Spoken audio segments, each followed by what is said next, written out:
절기로 이야기를 하고 있습니다. 참 소원 대안이 지나고 이제 새봄을 맞이하는 계절만 남은 것 같습니다. 오늘 우리에게 소망 가운데 하나님의 은혜가 충만해서 2019년이 복되고 아름다운 역사만이 나타나시기를 주님의 이름으로 축복합니다. 오늘 말씀의 제목을 제자의 길이라고 정해봤습니다. 오늘 말씀에 보게 되면 예수를 쫓는 무리들이 참 많았습니다.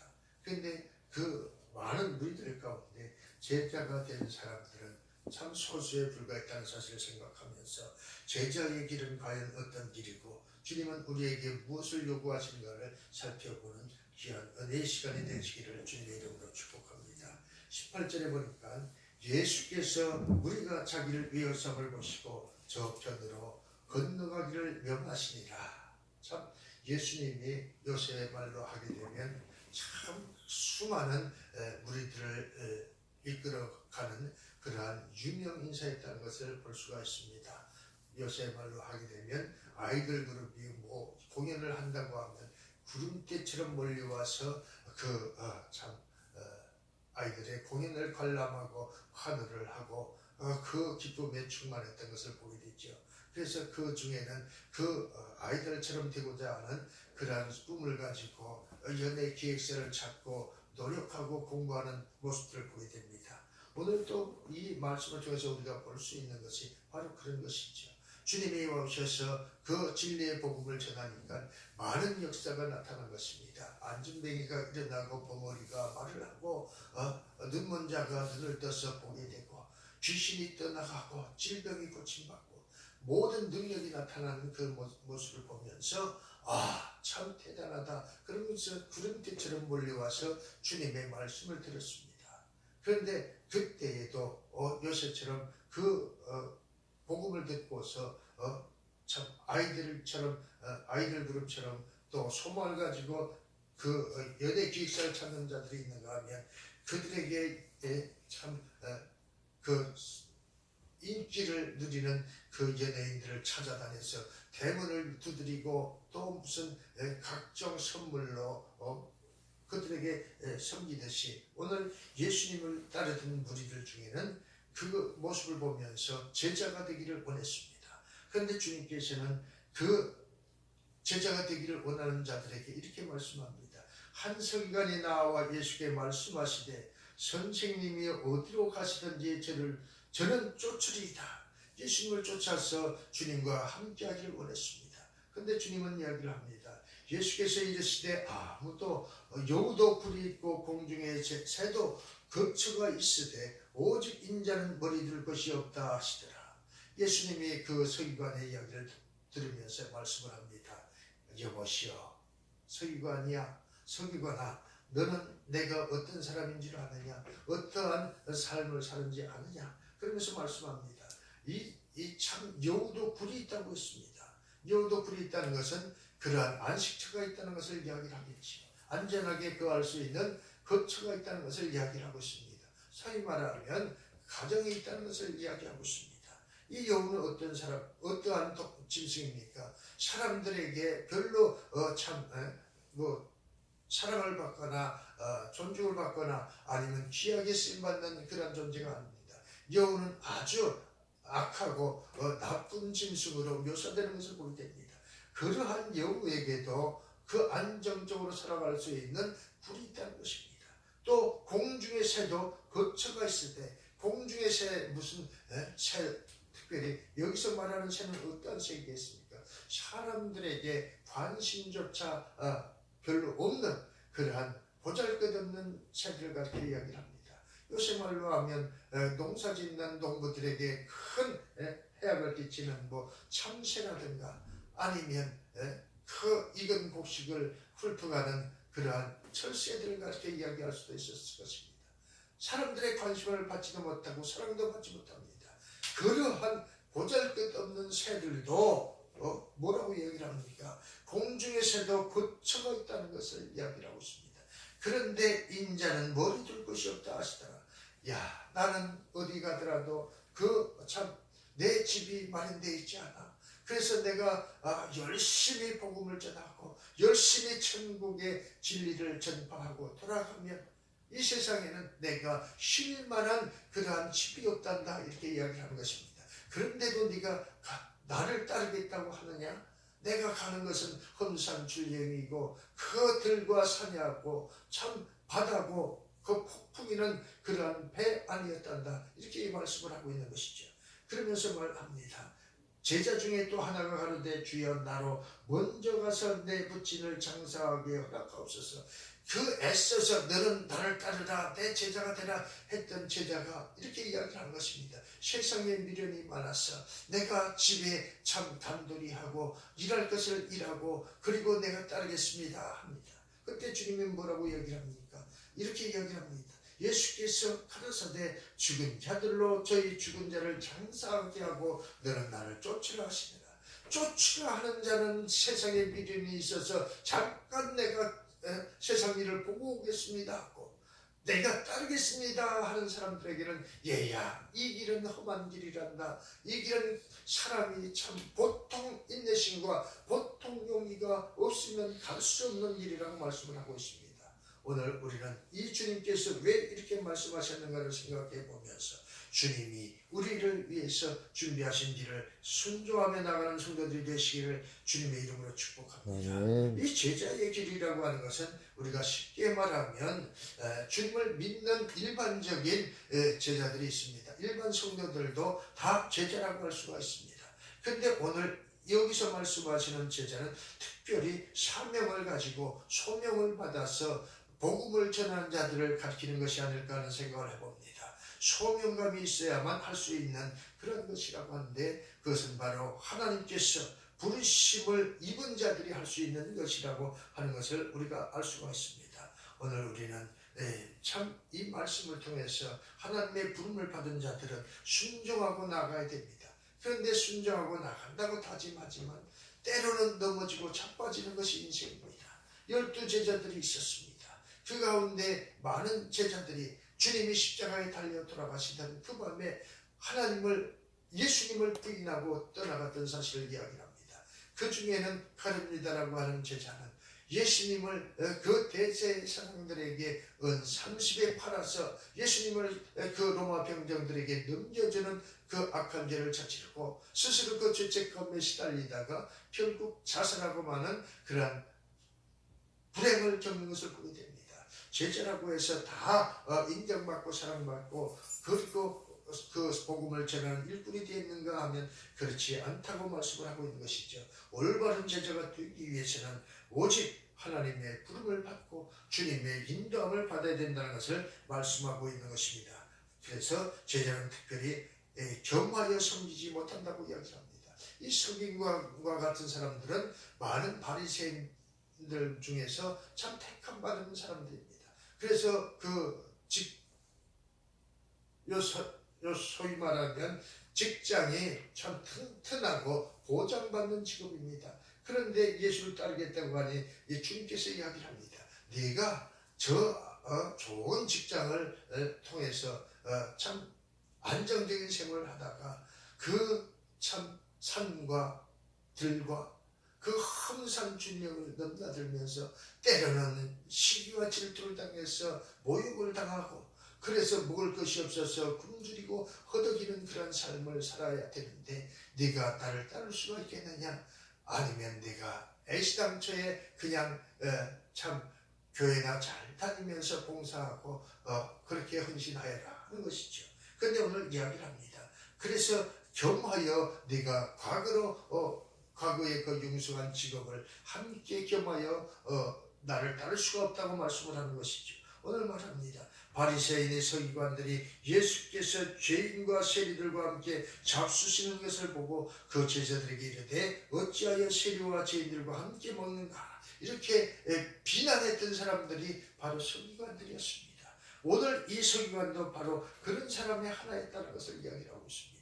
그런데 네가 나를 따르겠다고? 아니 천부당만부당하다. 너는 겸손하지 못하고 또 세상과 함께 겸하여 나를 따를 수가 없단다. 너 나를 따르려거든 모든 것을 버리고 따라야 된단다. 이렇게 말씀을 하고 있는 것이죠.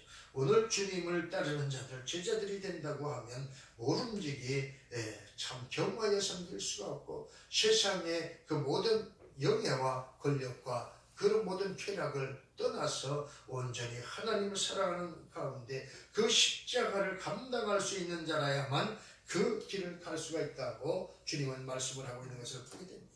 오늘 우리는 이 말씀을 통해서 십자가의 길이라고 하는 그렇게 쉬운 것이 아니라고 하는 사실을 생각해 봐야 하는 것이죠. 또 어떠한 자가 제자의 길인가? 세상을 버리고 제자의 길을 가야 한다고 말씀합니다. 제자의 길이라고 하는 것은 주님을 따르는 길입니다. 주님이 가신 길을 따르고 주님이 전하라 하신 복음을 전하는 길이라고 하는 것을 이야기를 하고 있습니다. 오늘 20절에 보게 되면 예수께서 이르시되 여우도 굴이 있고 또 공중에 새도 거처가 있으되 오직 인자는 머리 들 곳이 없다 하시더라. 세상에 이렇게 주님이 가시는 그 길은 너무나도 힘들고 어려운 길이라고 했습니다. 세상에 천대받고 세상에 인정받지 못하는 자들도 가정이 있고 그 가정에서 쉼을 얻고 안식을 얻는데 나는 이렇게 쓸쓸히 이 참 풍찬 노숙을 하면서 참 복음을 전하는 그러한 길이란다 이렇게 이야기를 합니다. 그래서 세상을 버리고 제자의 길을 가야 한다고 말씀을 하고 있습니다. 가정을 버리고 세상을 버리고 오직 주님을 따르는 자들이 되어야 된다고 말씀을 하고 있습니다. 주님을 따르는 자라는 바로 주님을 제대로 알아야 한다는 것입니다. 주님은 사업가도 아니었고 기업가도 아니었습니다. 그래서 우리에게 무엇을 보장해 줄 수도 없다고 이야기합니다. 오직 주님이 말씀하시는 것은 너희 세상과 구별하여 너희 영혼을 책임지겠다는 것이었습니다. 사후의 것을 이야기를 하고 있습니다. 우리가 원하는 것은 이 땅에 잠시 있다 없어질 육체에 관한 것이 아니라 우리의 영혼의 문제를 이야기를 하는 것이죠. 제자는 모른지기 세상의 연락이나 쾌락이나 그러한 권력이나 그러한 모든 것을 버리고 오직 하늘의 것을 소망하며 이 땅의 고난의 길을 가야 된다는 것을 이야기하고 있습니다. 세상의 것을 버리고 따르는 것이 바로 제자의 길이다. 그래서 나그네 길이라고 이야기합니다. 그 아브라함이 본토 친척 아비집을 떠나서 금방 무슨 하나님의 민족을 이루고 금방 무슨 열국의 아비가 되게 하셨습니까?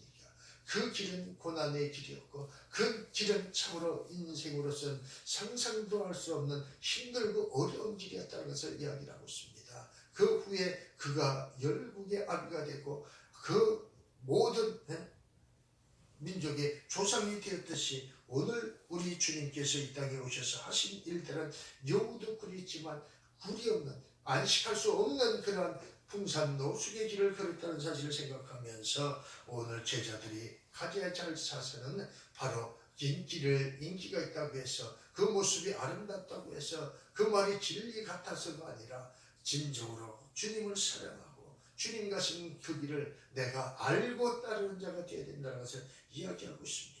오늘 우리는 얼마나 알고 있느냐. 오늘 우리는 이 말씀을 통해서 주의 길이 험하고 힘들고 어려운 고난의 길이었다는 사실과 함께 오늘 우리가 제자들이 따랐던 그 길을 조명해서 그 은혜가 아니면 그 부르심이 없으면 아무도 감당할 수 없는 길이라고 하는 사실을 생각하고 우리가 지명받았다, 소명을 받았다, 하나님의 자녀가 되었다는 사실을 감사하고 있는 자리에서 충성을 다하는 성도들이 되시기를 주님의 이름으로 축복합니다. 특별히 미련을 버려야 됩니다. 세상에 미련을 두고 내가 잠깐만 더 있다가 왔으면 좋았을 것. 참 그런 사람들도 있습니다. 제자 중에 또 한 사람이 주여 내가 먼저 가서 내 아버지를 장사하게 허락하소서라고 했습니다. 그때 주님은 이야기를 합니다. 이 많은 12사도가 아닐지라도 이 제자는 주님을 알았을 것입니다. 그래서 고백을 했을 것입니다. 그런데 주님은 뭐라고 이야기를 합니다. 나를 따르려거든 아버지의 장사에 세상 사람에게 맡기고 장사는 그 세상 사람들에게 맡기고 나를 따르라 하셨습니다. 세상 사람들의 관점에서 봤을 때 이 불협막심한 일이었을 것입니다. 이것은 있을 수 없는 일이었을 것입니다. 그런데 말씀합니다. 세상 사람에게 맡기고 나를 따르라. 그런 예수님의 제자가 되기 전에 먼저 아버지를 장사 지내고 그리고 따르기를 허락해달라고 말씀했습니다. 그런데 말합니다. 아들이 아버지의 장사를 지내는 것은 사람의 도리로 너무나 당연한 일이었음에도 불구하고 그 당연한 것이 하나님께는 참 거친 것이 된다는 것을 이야기하고 있습니다. 아버지의 정세를 지내지 않고 다른 일을 한다면 불효막 심하다고 지탄을 받을 것입니다. 그런데 주님은 이것을 허락하지 않았습니다. 왜 주님은 이렇게 말씀하셨는가 하면 오늘 우리는 이 말씀을 통해서 진정으로 주님을 따르는 자들은 세상의 미련이 없어야 된다는 것입니다. 과거의 장수들이 전쟁에 나갈 때에 사랑하는 아내나 그 자식을 칼로 죽이고 나갔다고 하는 그러한 일화들도 있습니다. 그렇습니다. 그 목숨을 걸고 나가는 것에 지금 집안에 있는 아내나 자식들 때문에 그 큰 일을 낭패 볼 수 있다는 것을 이야기하고 있는 것이죠. 그런데 오늘 주님도 말씀합니다. 가정을, 아내를, 아버지를, 부모를 떠나라고 말씀합니다. 그것은 바로 어떤 의미가 있는가? 주님은 제자가 되고자 하는 사람이 알아야 할 놀라운 비밀을 이야기하고 있습니다. 사람마다 미련이란 쉽게 끊을 수가 없는 유혹이지만 그러나 주님의 제자가 되고자 하는 사람은 최악의 경우라도 끊을 수 없는 그 인연이나 미련을 버리지 않으면 안 된다는 것을 이야기합니다. 그리고 부모나 자녀에 대한 미련까지 죽이지 않으면 주님의 제자가 되지 못한다고 말씀하고 있는 것을 보게 됩니다. 주님의 제자가 되고자 하는 자는 자신을 포함한 모든 미련을 버리고 모든 기득권을 내려놓고 내가 과거에 어땠는데 이러한 자세로는 도저히 되지 않는다고 이야기를 합니다. 오직 예수를 따라야 된다는 것입니다. 오늘 22절에 보게 되면 예수께서 가라사대 죽은 자들로 저희 죽은 자를 장사하게 하고 너는 나를 쫓으라 하시니라. 오늘 제자가 되고자 하는 자들은 이렇게 오직 주님을 따라야 된다는 것입니다. 예수께서 이르시되 죽은 자들의 그들이 죽은 자들을 장사하게 하고 너는 나를 따르라 하시니라. 그렇습니다. 죽은 자들은 영적으로 죽은 자를 가르쳐 이야기합니다. 육체적으로 죽은 자들이 아니라 영적으로 죽어서 다시는 그 하나님의 나라를 볼 수 없는 자들을 가르쳐 이야기합니다. 그들에게는 아무 미련이 없는 것입니다. 아무 유익이 없는 것입니다. 그래서 그들에게는 그 수고가 필요 없다고 말씀하고 있는 것이죠. 그런데 오늘 영원히 살아야 된다는 것을 이야기를 하고 있습니다. 영혼을 살리기 위해서는 육체적 장사가 필요한 것이 아니라 우리 안에 있는 악을 제하여 버리는 것입니다.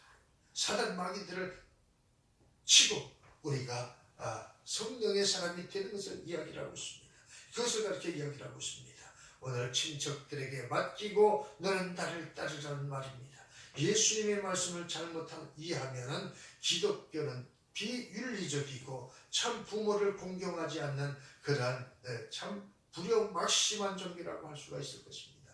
그러나 하나님은 제5계명을 통해서 뭐라고 말씀하느냐? 부모를 공경하라고 말씀했습니다.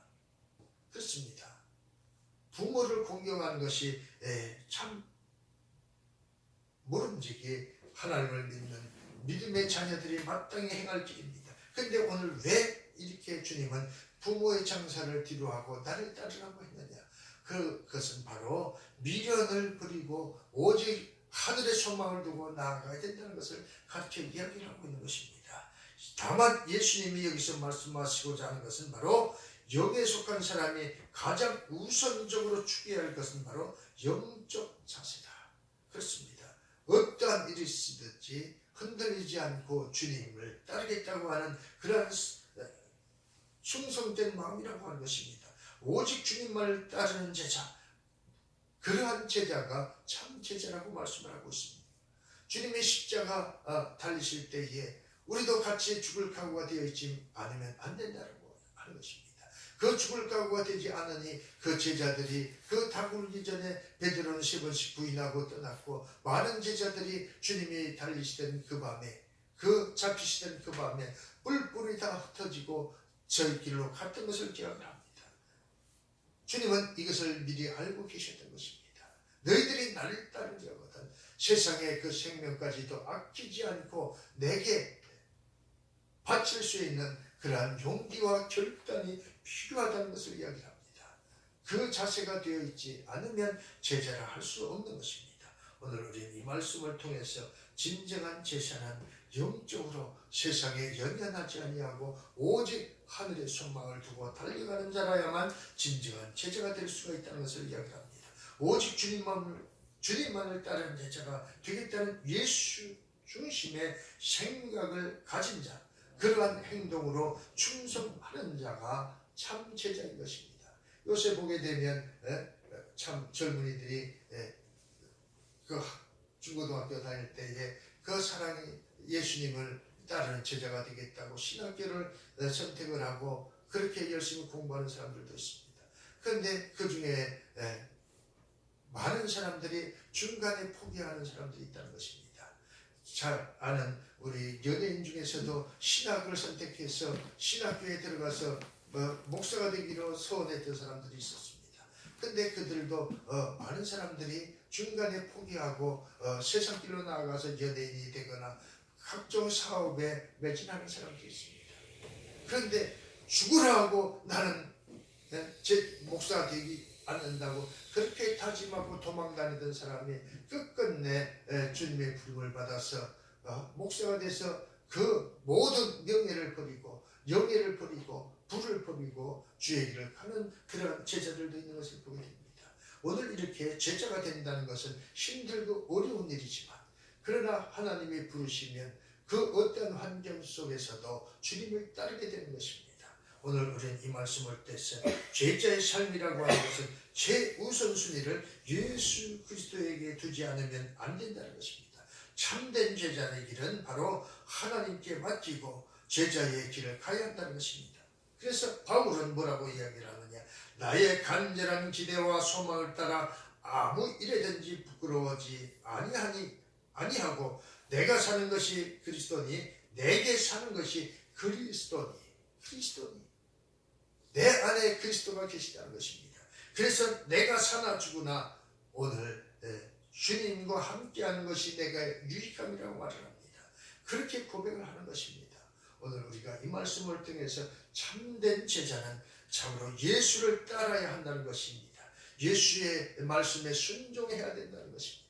세상 미련이 남아서 명예 때문에 권력 때문에 재산 때문에 미적거린다고 하면 그것은 올바른 제자라고 할 수가 없고 오직 내가 살든지 죽든지 예수 그리스도를 위해서라면 모든 것을 포기할 수 있는 자가 참된 지도자, 참된 제자라고 말씀을 하고 있는 것입니다. 오늘 이 말씀을 통해서 우리가 참으로 이 악한 때에 우리가 흔들리지 않는 믿음을 가지고 승리하는 성도들이 다 되시기를 주님의 이름으로 축복합니다. 요사이 보게 되면 거짓 선지자들의 미혹당해서 각종 이단에 빠져서 그 가정을 파괴하고 가족을 잃어버리는 일들이 벌어지는 것을 보게 됩니다. 오늘 우리는 이 말씀을 통해서 다시 한번 거짓 악한 영에 쓰여서 고통당하는 자들이 아니라 승리하는 복된 성도들이 다 되시기를 주님의 이름으로 축복합니다. 예수께서 가나사대 죽은 자들로 저희